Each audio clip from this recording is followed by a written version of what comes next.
Hey, what's going on, guys? Welcome to the channel. At UFC 292, Aljamain Sterling versus Sean O'Malley, we saw some horrific performances, and I'm going to give you my opinion on who I believe needs to be cut from the UFC after their performance at UFC 292. I'm going to start off with some honorable mentions, then I'm going to get into my actual list, saving who I believe most needs to be cut from the organization for last on the list. And I'm telling you right now, you will never in a million years guess my last cut on this list. And we almost had a tie for number one. We basically have a tie at number one, but we'll discuss that later in the video. Starting off with the first honorable mention, and that is Gerald Meerschaert. Gerald Meerschaert is 35 years old. He loses to Andre Petroski at UFC 292. And I know there's an argument to be made that he won this fight, and he's only on a 2-fight losing streak. That's why he's an honorable mention. He's kind of like a gatekeeper for like the top 25 of UFC middleweights. But he looks so sluggish. He looks so horrible. He looks so slow. And I know he came on strong in the third round, but it just seems to me that Gerald Meerschaert is completely checked out. And again, I know he came close to arguably getting this decision. I thought he lost the fight. I thought he lost 29-28. It ended up being a split decision. That's kind of why he's an honorable mention. But 2-fight losing streak, got absolutely starched by Joe Pyfer in his last fight. He's 1 fight away. If he loses his next fight, especially if he loses it horrifically, it's time to cut Gerald Meerschaert from the UFC. I know he's this guy that just finds submissions, but overall, he's 35-17 in MMA. He's 35 years old. He has no hope of getting to the top 15, and he's really not even a good test for up-and-comers anymore. He's just starting to kind of slowly fall off that cliff where he's not even really relevant to test up-and-coming guys against, even though in this fight, we kind of had a little bit of a test for Petroski, but I think Gerald Meerschaert is really teetering on the edge of being cut, but that's why he is an honorable mention. Moving on to my next honorable mention and my last honorable mention, and that is Austin Hubbard. He lost to Kurt Hullabo in the tough finale. He got submitted and really just looked horrible in this fight. I'm going to be honest. He just looked bad. And I know the barrier of entry has lowered significantly over the past, 5 to 10 years in the UFC. And, he fought decent on The Ultimate Fighter and, he loses in the finale. So I understand kind of giving him, okay, let's give him one more fight. That's why he's an honorable mention. I don't think he can have any success in the UFC. I don't think a lot of these Ultimate Fighter guys from these most recent seasons have a lot of success in the UFC. It's just a way to fill out cards. And I don't know if the UFC is even going to give him a contract, so this almost isn't even a cut, but they may give him a contract. I don't know. I don't think the UFC should really even offer him a contract, but if they're willing to, 1 fight. He gets one more opportunity. If he wins, okay, he can stick around for a little bit longer. If he loses, he's cut from the organization. This is kind of a weird cut to have on the list. That's why it's an honorable mention. Plus, he did okay on The Ultimate Fighter, so I'm kind of like, okay, maybe give him a contract. And he was being competitive against Kurt Hullabo, but he gets caught in an armbar, and then it transitions to a triangle. It was an okay fight, so I say give him one opportunity. He loses that fight, cut him from the roster. Moving on to my actual list. These are the fighters who I actually believe need to be cut from the organization. Starting off with my first cut, Dennis Tululin. He looked horrible in this fight against Gregory Rodriguez. Got absolutely starched badly, taken down almost immediately, full mounted almost immediately, gives up his back almost immediately, and eats vicious ground and pound elbows. Literally couldn't even move at all out underneath of Gregory Rodriguez. Had nothing to offer. Really didn't land any shots up until that point. And now he's on a 2-fight losing streak, but he's lost 3 out of his last 4, and his only wins against Jamie Pickett. I mean, that's literally meaningless. And he's 35 years old. He's 11-8 overall. He's just not UFC caliber. It's time to cut him from the organization. I mean, at this point, who are we going to match him up with next? You're going to feed him to Bo Nickel, I guess? That's probably what the UFC is thinking. Oh, this is a great matchup for Bo Nickel. That's about all he's worth. He's a grocery store cashier. It's horrible to say that.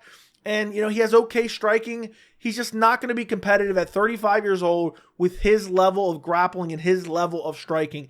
If the UFC cuts him, maybe he can go to a lower level organization and have at least mild success in that organization. So I don't want to see him just stick around and just catch brain damage from UFC caliber fighters. I mean, Gregory Rodriguez, that matchup was horrific for him, and he got absolutely dominated and destroyed in the first round.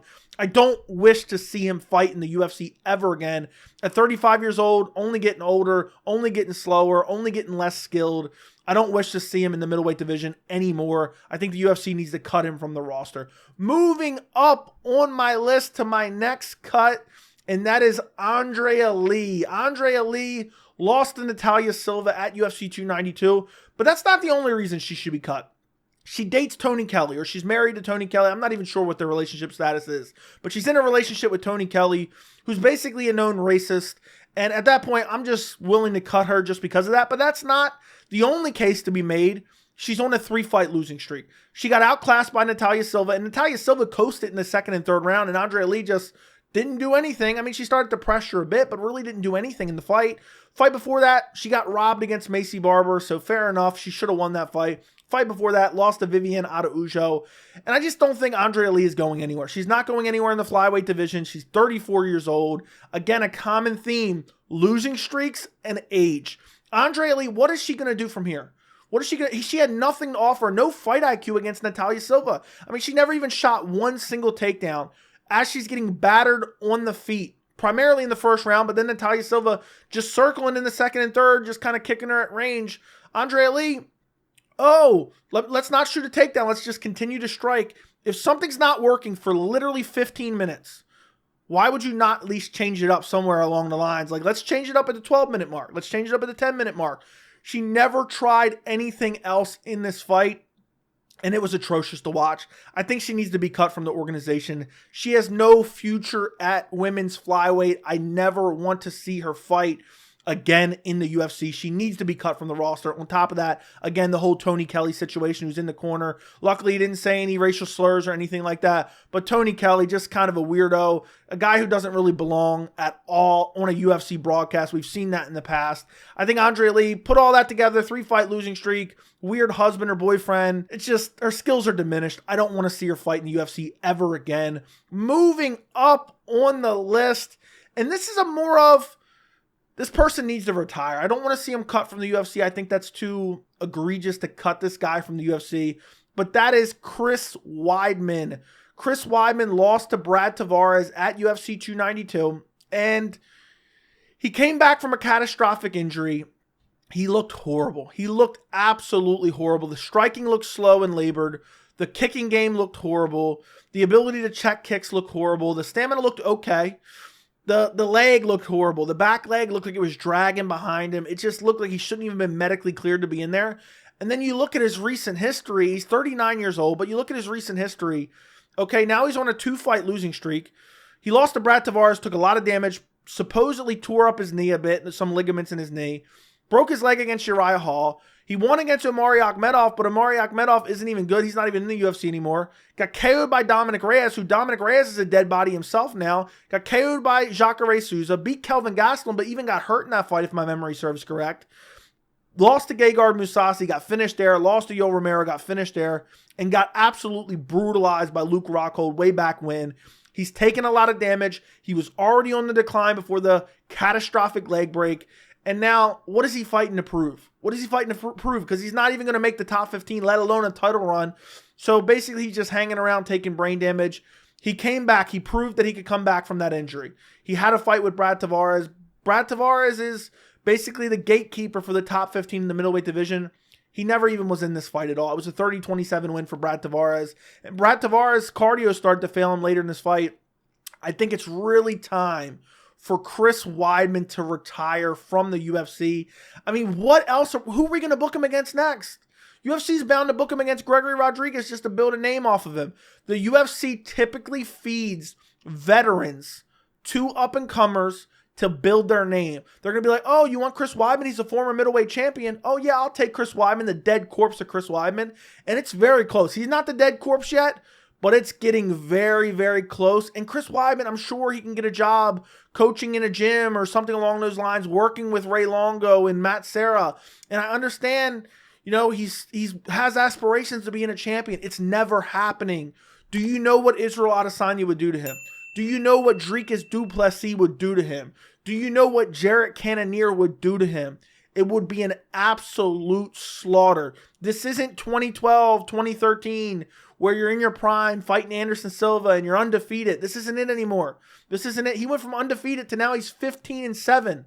That's horrific. And he's 39 years old. I do not wish to see Chris Weidman fight ever again in the UFC. As sad as that is to say, I was happy to see him return from the injury, but I do not want to see him fight anymore in the UFC. Moving on to my number one cut, and this is actually, there's actually two of them because I'm going to consider this a tie. So we're going to have one more after this, so it's not really my number one cut, but these two are tied at number one. But starting off with Neil Magny. Neil Magny needs to be cut from the UFC immediately. He needs to be cut immediately. He got absolutely wrecked by Ian Gary badly. Got his legs chopped up so bad. Absolutely brutalized. And honestly, forget about the loss. Forget about getting dominated. The way he was speed butt scooting across the canvas like a dog dragging his ass was the most embarrassing thing I've seen since Chelsea Chandler running for her life like Forrest Gump a month ago. Okay, it was embarrassing. Neil Magny was just crab crawling across the, it was so embarrassing to watch. He did it multiple times. And I know his legs were battered, but at least just lay there. Just lay there. Play dead. Don't butt scoot all the way across the entire cage as Ian Gary's waving you up. That alone warrants Neil Magny being cut. But then you look at his overall resume. He's been around forever, but he's just been trading wins and losses, wins and losses, wins and losses. He's 4-4 in his last 8 fights. He's been around forever. He's 36 years old. His overall record isn't that bad at 28-11, but I really think the cherry on the top for me about Neil Magny is you're at a UFC press conference bragging about beating your 3-year-old son. Maybe this was a joke. Maybe he didn't mean it the way it sounded, but guess what? And a lot of people are defending him that way. Guess what? He didn't come out and say, oh, no, you guys got me wrong. That's not what I meant. He just stayed dead silent about it. Hasn't came out and said, oh, I don't mercilessly beat my 3-year-old son. I don't do that. Okay, that's a bit of an exaggeration. But I'm just saying, you would think if somebody's accusing you of saying this, and you would think, oh, well, this has got twisted a bit. This got over-exaggerated a bit. You think you would come out and say, look, this isn't necessarily true. This isn't what I meant. But he came out and bragged about it. And I just think that alone, even if he's not actually participating in it to the extent that some people are making it out to be, to do that is one thing that's so embarrassing. And then on top of that, to be a professional fighter. Imagine being a professional MMA fighter and you're at a press conference bragging about beating your young children. That's an embarrassment. No grown man, especially not a 36-year-old pro MMA fighter, UFC caliber fighter, should literally be at a press conference talking about putting their hands on their young children. And people are defending this. And I know Ian Gary kind of picked it out and singled it out and really started harping on it, and people don't like Ian Gary. Ian Gary's right, though. Why are you bragging about that at a press conference? So, especially after he said that, I want to see Neil Magny cut from the organization. He's basically, I don't want to say he's a dead body at this point, but he's basically just a gatekeeper for the top 15, top 10 at this point. He's declining. You know, he lost this fight. He won a split decision over Philip Rowe, which really could have went either way. Got absolutely starched by Gilbert Burns and finished in the first round. I seen all I needed to see from Neil Magny, his hairline included. He beats his children. Let's cut him from the organization. And while we're at it, let's call Child Protective Services. Let's get a full investigation into Neil Magny. I've thought about making a full video on that, so let me know if you guys want that down in the comments. Let me know. But he is tied with somebody on this list. And almost, I think Neil Magny maybe should have been saved for last, because I think bragging about beating your child is worse. So honestly, maybe it's not a tie. But the last person I have on the list, and the reason they're the last person on the list is because absolutely nobody is going to guess this cut. If you're watching this video right now and you're not going to skip ahead, pause it real quick. Comment down below, who do you believe the last cut is going to be before I even get into it? Pause it now. So the last cut is going to shock a lot of you guys because they are not even on the UFC 292 fight card. They did not fight at UFC 292, but in the UFC 292 aftermath, they need to be cut from the organization. And I need to make a dedicated video about this as well. Let me know in the comments if that's something you want as well. We need to cut Stephen Wonderboy Thompson. I am so tired of hearing about Stephen Wonderboy Thompson turning down fights. He turns down more fights than he accepts. And if those of you who don't know, Ian Gary wants to fight Wonderboy next. Oh, that's a striker versus striker. Wonderboy already turned the fight down. Wonderboy does not want to fight anyone. He saw Ian Gary in the clinch, and he said, you know what? He was able to clinch with Neil Magny. He even cheated a little bit. No way I'm fighting him. Ain't no way I'm fighting him. Doesn't want to fight Michel Pereira because Michel Pereira missed weight. Okay, fair enough. Fair enough. But he's already requesting tailor-made matchups. He won't fight anyone that wrestled in elementary school. And now all of a sudden he's like, oh, I want to fight to a path to the title. Well, wait a second. A path to the title was Kevin Holland when he was unranked. That's a path to the title. A path to the title was number 15, Michel Pereira. Wonderboy Thompson is a special type of ranking squatter. He sits there and he squats on his top 10 ranking. And usually you have guys ranked in the top 10. They're like, I'm not fighting anyone behind me. Stephen Wonderboy Thompson only wants to fight favorable matchups that are behind him in the rankings. That's it. That's all he wants. And I know now he's kind of calling out Kamaru Usman. Well, the only reason he wants that is because he doesn't want to fight Shavkat Rakhmonov. He doesn't want to fight any wrestlers. But he's looking at Kamaru Usman and saying, oh, well, Kamaru Usman's coming off 2 losses. He's a former champion. I can maybe beat him. He looked kind of slow in his last fight. He's getting up there in age. You know, maybe I can beat him and then I'll claim I'm the number 1 contender. That's what Wonderboy is planning to do. He wants to fight Kamaru Usman. He'll probably lose that fight anyway. But then he wants to say, look, I squeaked out a decision against Usman, and he's a wrestler, and I want a title shot. Because I guarantee you that's what Wonderboy will say. We really need to cut Wonderboy Thompson. I'm so tired of him refusing to fight everyone. The Ian Gary fight's amazing. And honestly, I favor Wonderboy slightly in that fight. I don't know. I have to think about it more. But it's striker versus striker. But Gary does have some decent grappling that he's broken out. He has some decent clinch work, especially against Neil Magny. But Neil Magny was on short notice. Wonderboy doesn't want it. Who does Wonderboy want at this point? Who is he itching to fight at this point? I don't even know. He's waiting for Conor McGregor to get knocked out again, and he's going to call Conor McGregor out. Is that what he wants? People used to call him, oh, he's the NMF. He's the nicest motherfucker. They're talking about the BMF belt. They're saying he's the NMF. NMF. And I'm like, oh, just because he has people like his personality and think he's a nice guy means he gets to turn down every fight. We need a new belt for Wonderboy Thompson. I have a new belt suggested for Wonderboy Thompson. It is the PMF. Pussy motherfucker. He doesn't want to fight anyone. I'm so tired of it. It's so angering. It's so annoying. Cut him from the organization, which is more charitable than what the UFC is going to do. It's more charitable than what they're going to do. Because guess what? Wonderboy Thompson has dug his own grave. All he's getting is Shavkat Rakhmonov. Oh, okay. You don't want to fight Shavkat? Okay, we'll offer you Renat Fakhretdinov. Oh, you don't want Renat Fakhretdinov? Okay, we'll offer you Shavkat again. That's all Wonderboy's getting from here on out. And if Wonderboy turns him down, guess what? The UFC is just going to ice him. The UFC is just going to ice him, freeze out his contract, which I'm not a favor of. I think that's kind of dirty. I think it's kind of grimy. So I'm being more charitable, and I'm saying the UFC needs to cut Wonderboy from the UFC. I'm thinking about making a dedicated video on that. I've been meaning to, but I've been busy. Let me know down in the comments if that's something you want. But I like watching Wonderboy fight. But guess what? All he does is turn down fights now. All he does is say, I don't want to fight this guy. I don't want to fight that guy. I mean, there's 14 other guys in the top 15, and you want to fight less than 13 of them? You're like, oh, I'll only take this guy or this guy. Only if he's coming off a brutal KO. I'll take this guy. Or a losing streak. I'll take this guy. Or, okay, he looks like I can definitely beat him. I'll take him. He's unranked. It just makes absolutely no sense. I'm tired of seeing it. I just don't want to see him on the roster anymore. Send him to Bellator. Send him to PFL. He can have some success there. Maybe he can get some favorable matchups there because he has some name value. Let me know what you guys think about all these cuts down in the comments. Don't forget to like the video. Don't forget to subscribe to the channel. And thank you so much for watching.